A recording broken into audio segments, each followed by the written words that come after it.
දැන් ඔබ රැකියා කරන ස්ථානයේ ඉන්නේ මානසික පීඩනයෙන් නම්. විශාල ආතතියකින් නම් ඉන්නේ මේක නිකම් හැඟීමක් විතරක් නෙමෙයි. ඔබගේ ශරීරයෙන් ශක්තිය සොරකම් කරන ක්‍රියාවලියක් මෙතනදී සිදු වෙනවා. බොහෝ වෙලාවක් වාඩි වෙලා ඉන්නකොට එක දිගට පැය කිහිපයක් ඔබගේ ශරීරයේ තියෙන මේ ඉන්සුලින් සෙන්සිටිවිටි එක අඩු වෙනවා. ඉන්සුලින් සඳහා තියෙන සංවේදීභාවය අඩු වෙනවා. දැන් 99%ක් දෙනා කරන්නේ මොබයිල් ෆෝන් එක අතට ගන්නවා. මේ උදෑසන අවදි වුණ ගමන් ඇඳේ ඉඳන්ම මොබයිල් ෆෝන් එක අතට ගන්නවා. මේ වීඩියෝ එක වඩාත්ම වැදගත් වෙන්නේ පිරිමි පුද්ගලයන්ට.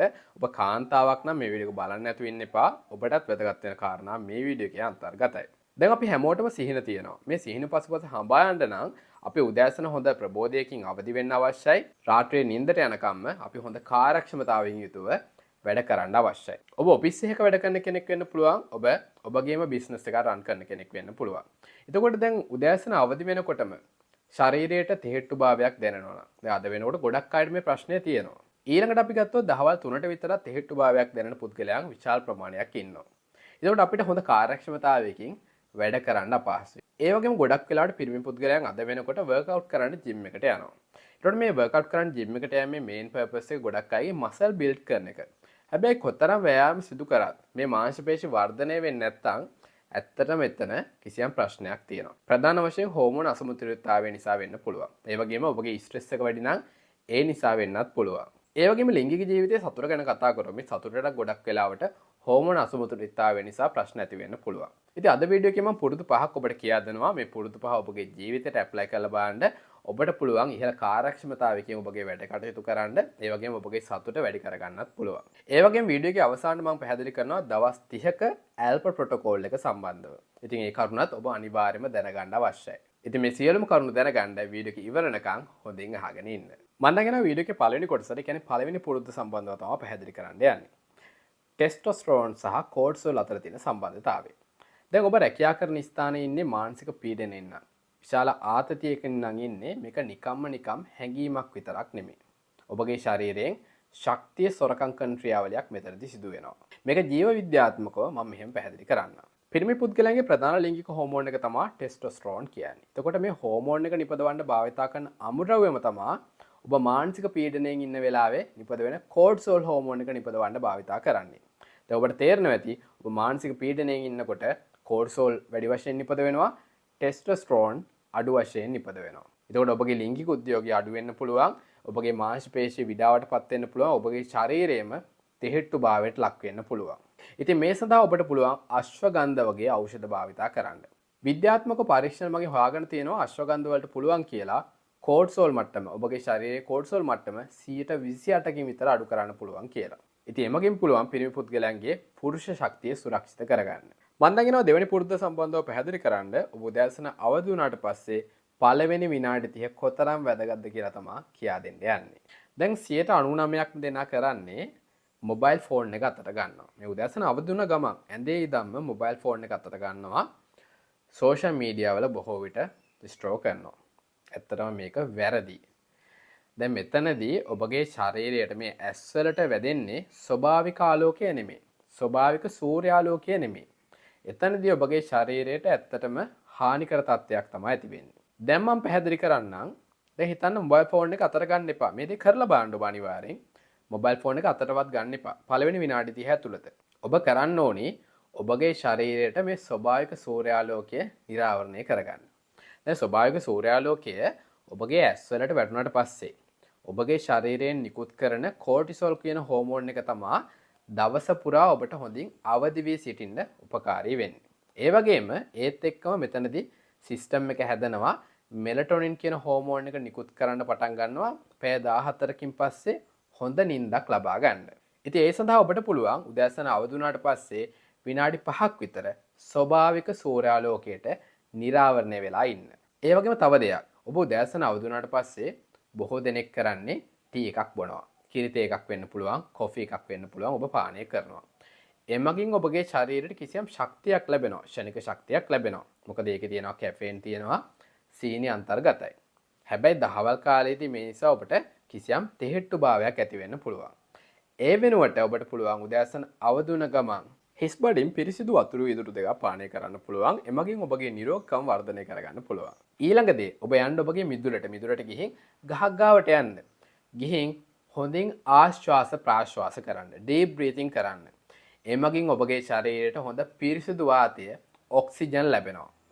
ඔබගේ ශරීරයේ මේ ලේ වලට හොඳින් ඔක්සිජන් ලැබෙනවා, සෛල වලට හොඳින් ඔක්සිජන් ලැබෙනවා. ඒකත් එක්ක අර උදෑසනම ඔබගේ ශරීරය හොඳින් වැඩ කරන්න ගන්නවා. මනගෙන තුන්වෙනි පුරුදු සම්බන්ධව පැහැදිලි කරන්න.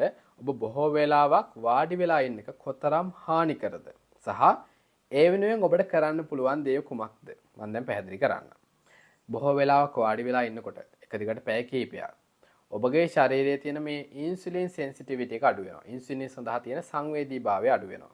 ඊළඟ දේ තමයි දැන් මෙහෙම වාඩි වෙලා ඉන්නකොට blood circulation එක මේ රුධිර ගමනාගමනය හරියාකාරයෙන් සිදු වෙන්නේ නැහැ. දැන් ඔබට මේ වගේ දෙයක් කරන්න පුළුවන්. ඔබ උදෑසන ආහාරය ගත්තට පස්සේ ඊළඟට දහවල් ආහාරය ගත්තට පස්සේ විනාඩි 10ක් විතර පොඩ්ඩක් ඇවිදින්න. මෙහෙම ඇවිදින එක කොතරම් හොඳද කිව්වොත් දැන් ආහාරයක් ගත්ත ගමන් දැන් අපේ රටේ බොහෝ විට අපි ආහාරයට ගන්නේ බත්නේ.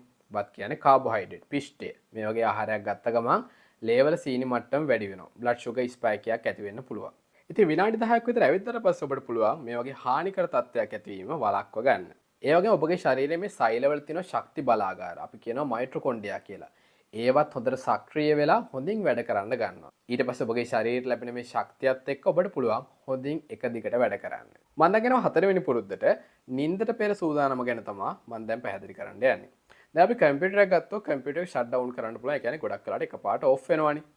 හැබැයි අපිට බෑ එකපාරට නිදා ගන්න. මේක ඉර බහිනවා වගේ ක්‍රමයෙන් තමයි සිදු කරන්න අවශ්‍ය.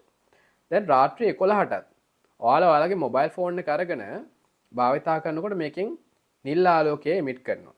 බ්ලූ ලයිට් එක එමිට් කරනවා. මේකත් එක්ක ඔයාලගේ මොලයෙන් හිතන්නේ තාමත් දහවල් කාලය කියලා. එතකොට නිදා ගන්න කිසිම අර සූදානමක් ඔබගේ ශාරීරිය තුල ඇති වෙන්නේ නැහැ. ඉතින් ඔබට පුළුවන් රාත්‍රී නිින්දට පැයකට පමණ පෙර ඔබගේ මොබයිල් ෆෝන් එක පැත්තකට දාලා තියන්න.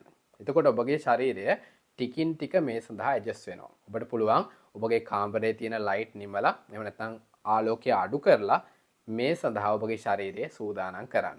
දැන් ඔබ හොඳින් නිදාගත්තට පස්සේ හෙට දවස සඳහා ඔබගේ ශරීරය හොඳින් සූදානම් කරනවා. ඔබගේ ශරීරයෙන් වර්ධක හෝමෝන නිකුත් කරනවා, ටෙස්ටොස්ටෙරෝන් වගේ හෝමෝන නිකුත් කරනවා. ඒකට හෙට දවස හොඳින් ශක්තිමත් ප්‍රබෝධයෙන් යුතුව ඔබට පටන් ගන්න පුළුවන්. මම දැන් ඊළඟ කරුණ සම්බන්ධව පැහැදිලි කරන්න ශුද්ධ පෝෂක නොමැතිකම. දැන් මෙතනදී ලංකාවේ අපි ප්‍රධාන වශයෙන් පිෂ්ඨය මේ පිටි සහිත ආහාර ගන්න. බත්නේ ආහාරයට ගන්න. ඒකට අනිකුත් දේවල් අඩු වෙන්න පුළුවන් මේ ආහාරයෙන්. ඒ කියන්නේ අපිට දැන් පිරිමි පුද්ගලයෙක් නම් ප්‍රධාන ලිංගික හෝමෝන් එක ටෙස්ටොස්ටෙරෝන්. ඒකට මේ වගේ හෝමෝන් එකක් නිපදවන්න අවශ්‍ය කරන ප්‍රධානම මිනරල්ස් වර්ග තමයි සින්ක් and මැග්නීසියම් කියන්නේ. ප්‍රධාන වශයෙන් සින්ක්.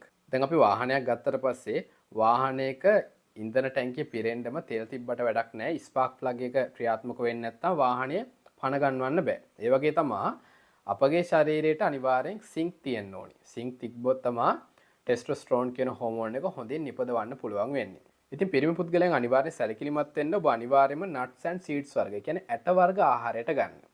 එතකොට ඔබගේ ශරීරයට ප්‍රමාණවත් තරම් සින්ක් ලැබෙනවා. ඔබගේ ශරීරයෙන් හොඳින් හෝමෝන නිෂ්පාදනය වෙන්න ගන්නවා. ඒකත් එක්ක ඔබගේ ශරීරයේ හොඳ ශක්ති මට්ටමක් පවත්වා ගන්න පුළුවන් වෙනවා. මම දැන් යනවා වීඩියෝ එකේ ඊළඟ කොටසට. මේ කොටසින් මම කියා දෙන්න යන්නේ පුරුෂ ශක්තිය වර්ධනය සඳහා වැදගත් වෙන සුවිශේෂී ක්‍රමවේදයක් සම්බන්ධව පැහැදිලි කරන්න.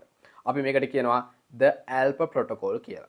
ඉතින් the ALPA protocol කියන එක හරියාකාරයෙන් නිශ්චිත කාලයක් ඔබ ක්‍රියාත්මක කරන්න අවශ්‍යයි. එතකොට දවස් 30ක්වත් ඔබ අනිවාර්යයෙන්ම මේක ෆලෝ කරන්න අවශ්‍යයි. එතකොට මේ the ALPA protocol එකට අනුව ලංකාවේ කිසියම් නිෂ්පාදනයක් හදලා තියෙනවද? ඔව්.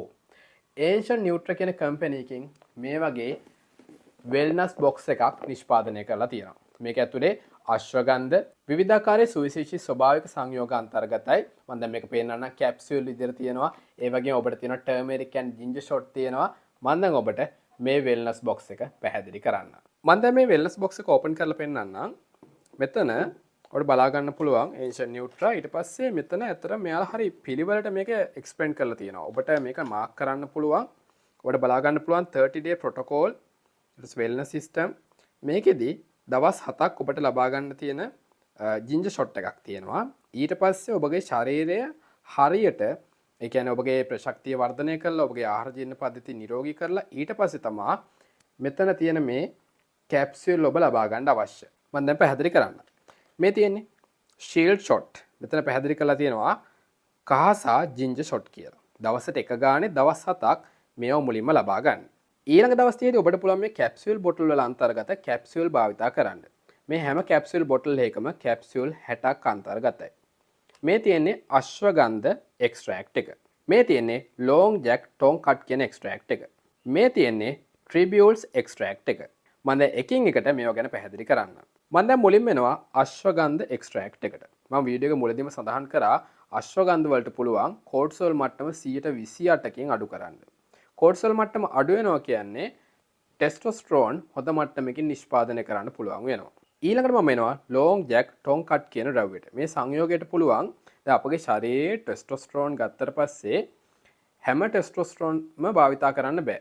මේවා SHBG කියන ප්‍රෝටීනයට බැඳිලා තියෙනවා. ඒකට සක්‍රීය විදිහට තියෙන හෝමෝන් ප්‍රමාණය අඩුයි. ඒකට සමහර පුද්ගලයන්ගේ ගොඩක් අඩු වෙන්න පුළුවන්. හැබැයි මේ සංයෝගයට පුළුවන් එහෙම අක්‍රීය විදිහට අර ප්‍රෝටීනියත් එක්ක බැඳිලා තියෙන හෝමෝන් ටික නිදහස් කරගෙන සක්‍රීය විදිහට ටෙස්ටොස්ටරෝන් කියන හෝමෝනය භාවිතා කරන්න සලස්වන්න. ඊළඟට මම එනවා ට්‍රිබියුල්ස් එක්ස්ට්‍රැක්ට් එකට. මේ සංයෝගයට පුළුවන් අපගේ ශරීරයේ හෝමෝන් ප්‍රතිග්‍රාහක ශක්තිමත් කර උපරිම කාර්යක්ෂමතාවයක් ලබා දෙන්න. ඉතින් මම හිතනවා මේ වෙල්නස් බොක්ස් එක තුන අන්තර්ගත සංයෝග කොතරම් වැදගත්ද කියලා ඔබට දැන් පැහැදිලි අවබෝධයක් ලැබෙන්න ඇති කියලා. ඔබට පුළුවන් මේ නිෂ්පාදනය සියලුම ෆාමසි වලින් මිලදී ගන්න. ඒ වගේම වැඩිදුර විස්තර සඳහා ඔබට පුළුවන් මෙයාලව සම්බන්ධ කරගන්න. ඒ සඳහා අවශ්‍ය කරන contact details තියෙනවා වීඩියෝ එකේ description එකේ. පිරිමි පුද්ගලයන්ගේ ශක්තිය වර්ධනය කරගන්නේ කෙසේද? දවස පුරාම ප්‍රබෝධයෙන් ගත කරන්නේ කෙසේද? ඉතින් මේ සියල්ල සම්බන්ධව අද වීඩියෝ එකෙන් මම කරුණු ගෙනාවා. වීඩියෝ එක හොඳයි නම් like කරන්න, පුළුවන් තරම් වීඩියෝ එක share කරන්න, comment කරන්න ඔබගේ අදහස්. ඒ වගේම channel එකත් එක්ක එකතු වෙන්න කැමති නම් channel එක subscribe කරන්න. ඒ වගේම එහා පැත්තේ තියෙන bell icon එක click කරන්න. එහෙනම් අලුත් දවසක අලුත් වීඩියෝ